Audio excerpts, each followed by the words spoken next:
Okay, students, hope all is well. In this short video, and I'm going to try to make it as short as I can, I want to introduce you to the electronic journals. The University of Pittsburgh is a major research university, and because of that, our campuses have access to wonderful resources, including electronic journals, the type that the graduate professors and graduate students are reviewing and studying each day. I'm on the editorial board of 4 different journals, and I want you early on to be able to get your bearings straight on how you access the e-journals. Now, in the Pitt system, this is what you do. First, we're going to go to Pitt EDU. This would be impossible to find without somebody telling you. They have to do something with that. Research, libraries,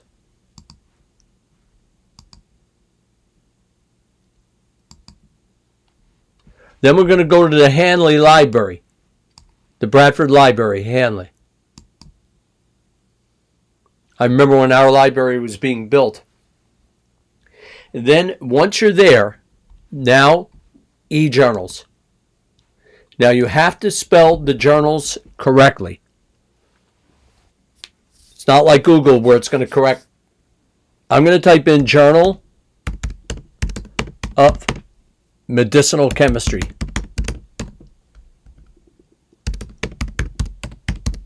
If we don't have a journal online, it must be a journal that no longer exists. Or the American Chemical Society, I've been a member since I was an undergrad. There's got to be 35 or 40 referee journals. They're all highly regarded and very, very closely reviewed by anonymous reviewers who make corrections or propose to reject a paper for various reasons. Okay, let's go there. Journal Medicinal Chem, and I didn't spell it right, so we got to go back. That's why I'm telling you, you got to be careful. E-journals, Journal of Medicinal. No A there. Okay, let's try it again. There it is. Let's go to the present. American Chemical Society, electronic journals. And there it is. Now, this interesting journal, I think it comes out bi-weekly. They always have a cover image. Rendering is big here. Let me quite arbitrarily go to the April 23rd current issue. Let's open that up. And to have your paper published in the journal is wonderful. To have your paper selected for the cover is an honor. And there's absolutely beautiful rendering. And I can remember when rendering came about in the early days. You know, many years ago when I taught my students, when I first worked here, we didn't have PCs. I didn't even have an email address. And then it came at us like a thunderbolt, the technology. Oh my gosh, you young people weren't alive. You've been around these computers now since, my 2 granddaughters, 5 and 3, sit there with these tablets that the parents allow them to use an hour each day, navigating like you wouldn't believe. Okay, so there's the cover here. And sometimes I'll know something about the paper. Other times it's brand new and I don't know a darn thing about it. But let's open the journal up. And I'll try to pick something that I can be of reasonable help to you. And generally, when you start to study a certain area, you'll be doing Google patents, finding everything you can that's been patented. And but generally they give you some rendering. And here, let me just grab this paper. 2-aminophenyl pyrimidines as novel inhibitors of aminoacyl transfer RNA synthetase interacting multifunctional protein 2, AIMP2. I never heard of that. DX2 for lung cancer treatment. Okay, let's open the paper up. I'll go to a PDF. And let's take a look at this. Here are the researchers. Generally, they tell you which one or two to contact. Here's your abstract. The amino-acyl transfer RNA synthetase interacting multifunctional proteins have recently been considered novel therapeutic targets in several cancers. In this publication, we report the development of novel 2-aminophenylpyrimidines as new inhibitors. In particular, aminophenylpyrimidine 3 not only exhibited promising in vitro and in vivo potency, but also exerted a selective inhibition of certain cells. Now, I had given you the paw film to review. There's a reason why I do everything, and you were able to see what Professor McLaughlin was doing in the area of pharmacognosy, the science of medicinal plants. Generally, in medicinal chem papers like this one, there will be synthesis, structural characterization, particularly if it's a natural product isolated from a life form. You have to get the structure down correct, then figure out if you're going to synthesize it or not in the laboratory. Cocaine has been synthesized.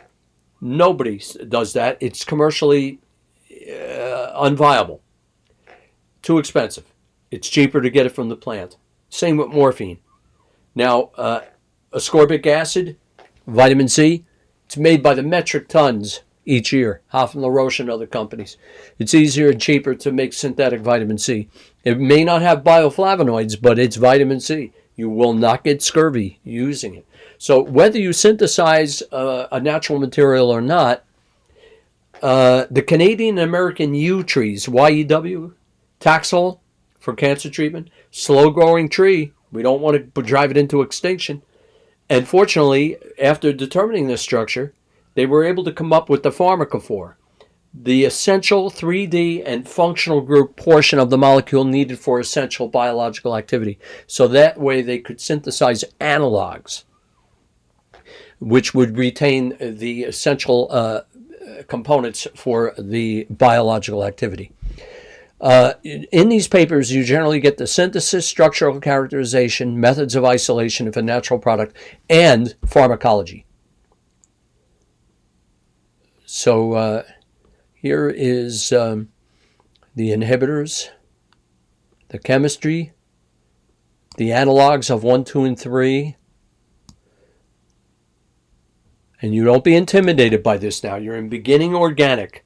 Relax and enjoy it. You're at the beginning level. And before you know it, you'll be able to take a paper like this and squeeze out essentials.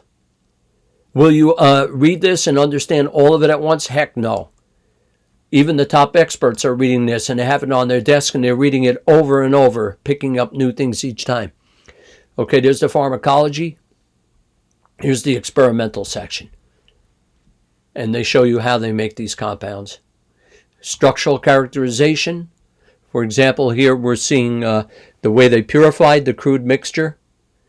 Then the hydrogen NMR, I'll be showing you a little bit of that. C13. High resolution mass spec. So we'll show you some of these things.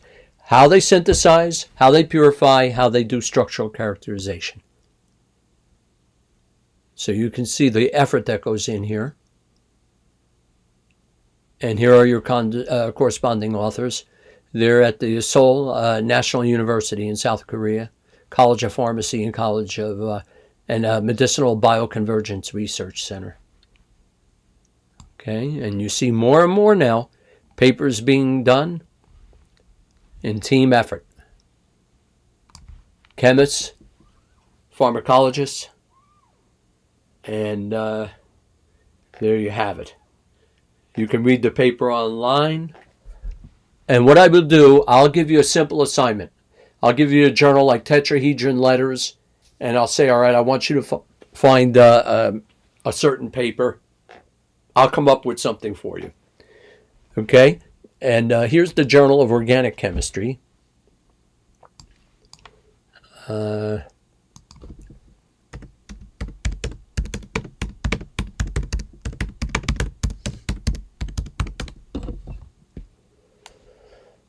Journal of Organic Chemistry.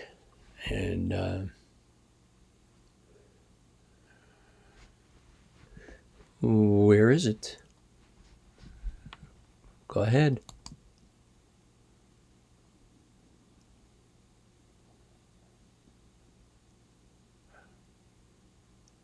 Okay.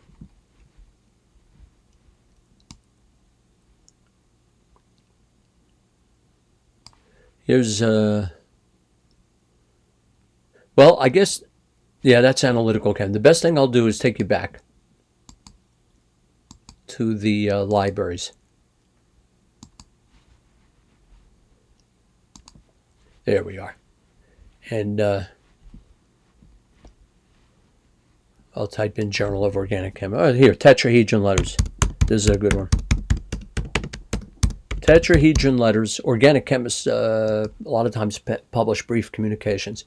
Okay, let's go to 1995 to the present, Science Direct. New reagents, new conditions. Here's the latest issue. And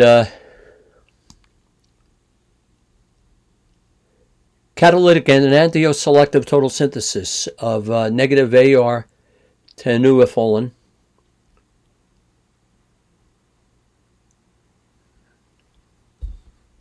New triterpene galactosides. Highly evolved. Organic chemistry is a mature science.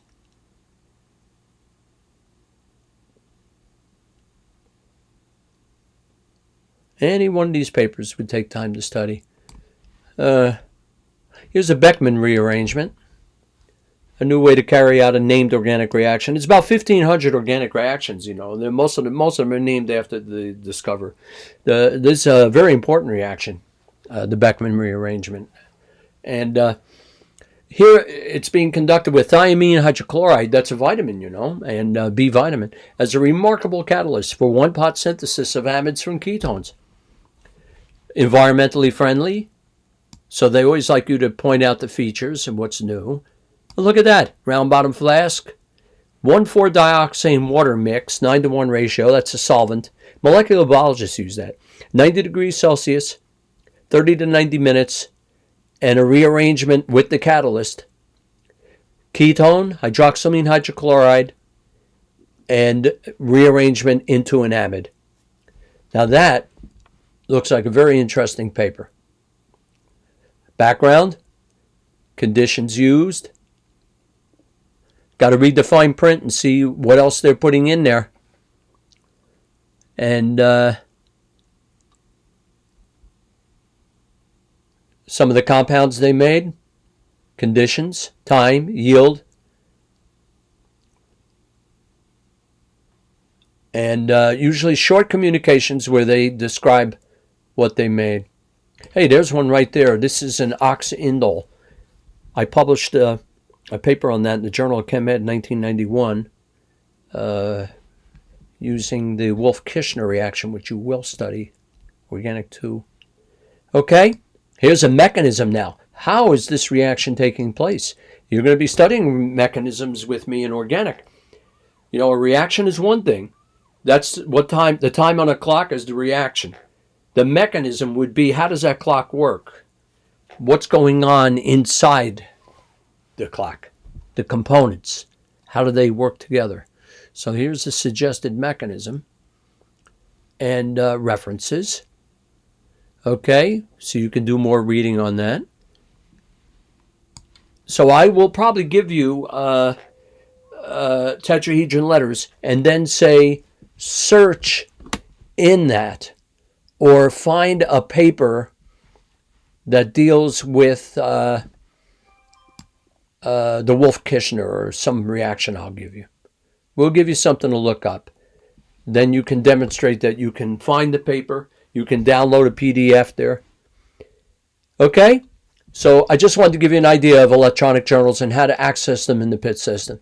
Thanks for watching. Bye.